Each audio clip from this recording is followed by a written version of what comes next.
Okay, we're going to try to calculate acceleration, and this is a little tutorial of how to calculate or how to remember to calculate acceleration. Nothing new, but we're just plugging into a formula. So we have our formula for acceleration. So let's talk about what that formula means really quickly. We have acceleration as the A is equal to final speed minus initial speed divided by time. So final speed, sometimes called your V2 for velocity 2, if it's abbreviated that way. Initial speed, or sometimes called your V1. And then time is your T. And remember, this line here means divided by. Okay? And in this case, we're looking for the rate of acceleration every time. So we are going to walk through a few of these problems. And I have some scratch paper. And I'll place my scratch paper here so we can kind of zero in on those problems. So when we look at this, I'll call this number 1. Didn't number them. I need to write my formula first. And then I need to look at my variables that I'm given. In this case, it's pretty easy to see because they're given to you in chart form, but sometimes they'll be written out into a word problem and you need to identify what's what exactly. So if I look at this first one, acceleration is not given to me. That's what I'm looking for. My final speed is given to me as 70 miles per hour. My initial speed is given as 50 miles per hour.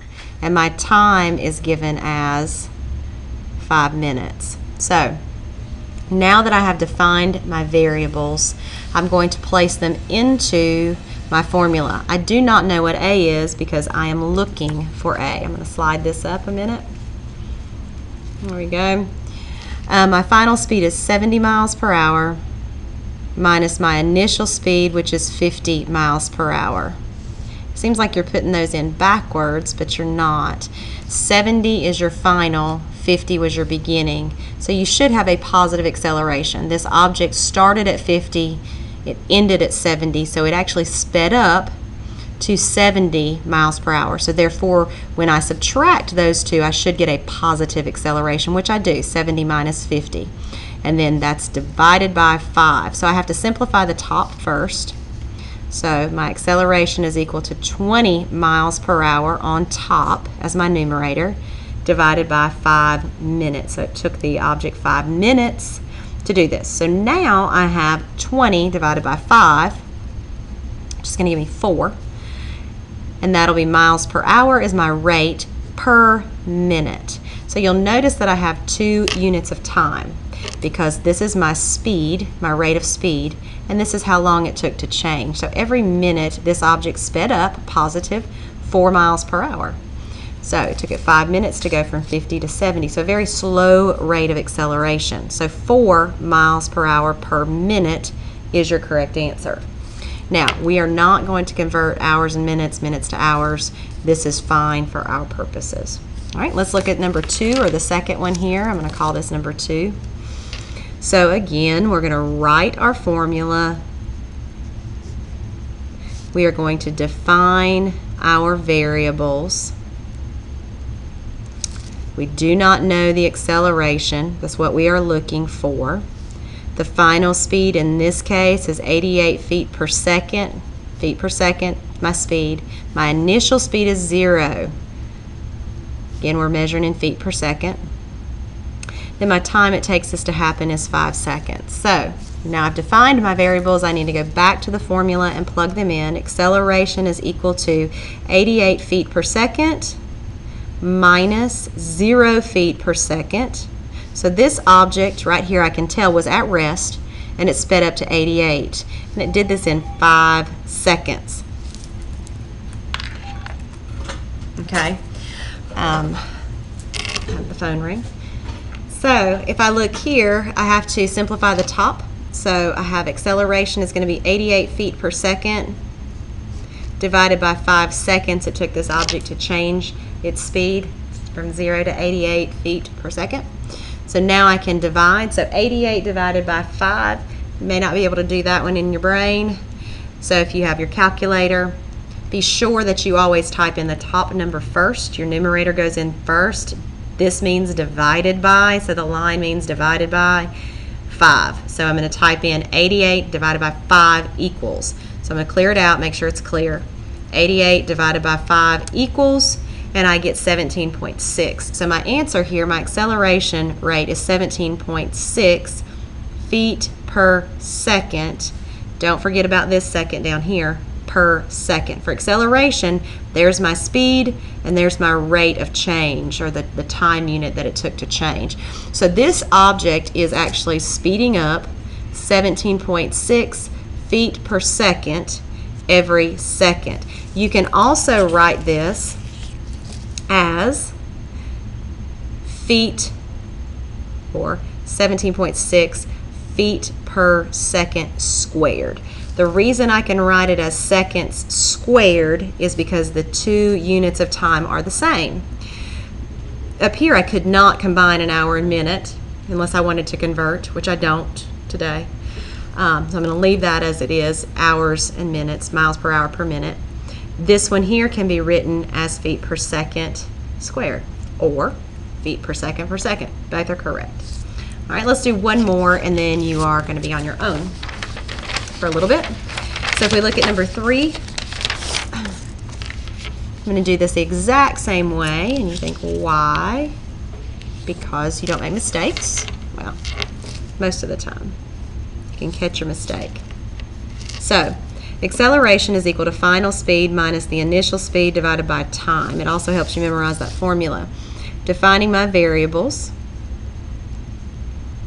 Acceleration, I do not know. My final speed is 60 feet per second.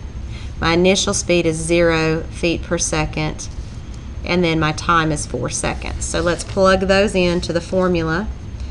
So I have 60 feet per second minus 0 feet per second divided by 4 seconds. So simplifying the top, I end up with 60 feet per second divided by 4 seconds. That's my acceleration. Acceleration is going to give me 60 divided by 4, which is 15 feet per second, which is my speed unit per second, which gives me my acceleration. I can also write this as 15 feet per second squared, because those are the same units of time. So 15 feet per second squared. So now you are going to do the remainder of these the exact same way that I did those. Please write your formulas, please define your variables, please plug them in, and please put your units. One thing, there's a couple on here, there's 3 on here actually, that are not speeding up, they're slowing down. And you can look at their initial speed and their final speed. If their final speed is less, your acceleration is going to be negative. So this one is actually slowing down from 88 to 44. So when you plug that into your formula, let's just write this right here. When you plug this into your formula, acceleration is equal to final speed minus initial speed divided by time.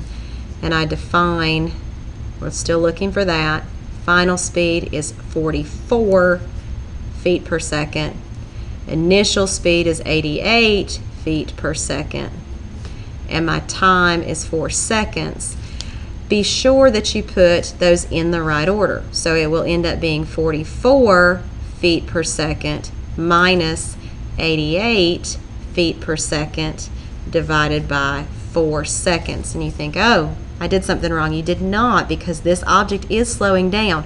So when you subtract, you're going to end up with negative 44 feet per second over 4 seconds. Negative 44 divided by 4 is going to give you a negative 11 feet per second, or negative 11 feet per second squared. And that is totally doable, because that exactly tells you negative, your object actually slowed down. So that one's going to be negative, this one will be negative, this one will be negative, because your object is slowing down. And watch your units. All right, try those on your own. If you need help, raise your hand. I'll be around to help you. If you need extra assistance, if you are good, go ahead and complete them. And when you're finished, raise your hand and we'll check them. I'll just come by and check them to see if you're right and check your units. And we'll go on to the next practice, which is placing this into word problems. So once you're finished and have this checked, we'll do the word problems on the next page.